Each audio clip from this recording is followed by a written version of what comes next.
Sebuah rekaman diunggah ke Telegram Kamis 14 Agustus 2025 memperlihatkan momen tragis ketika seorang tentara Ukraina terbakar hidup-hidup di dalam parit setelah pasukan Rusia meluncurkan serangan artileri dan amunisi ledak langsung ke posisi pertahanan tersebut.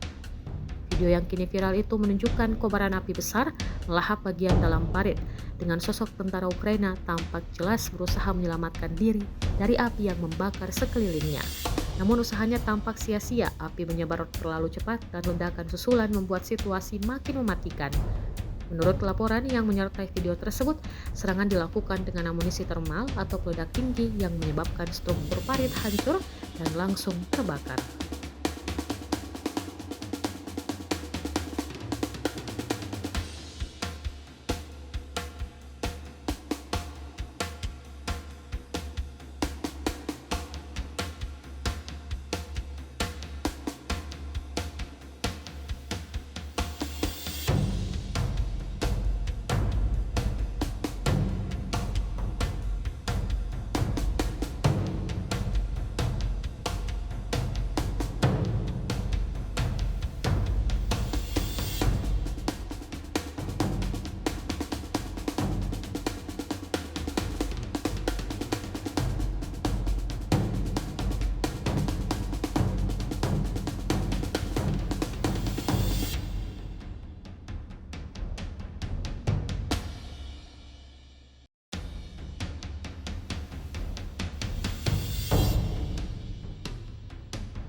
Download Tribun X sekarang, menghadirkan lokal menjadi Indonesia.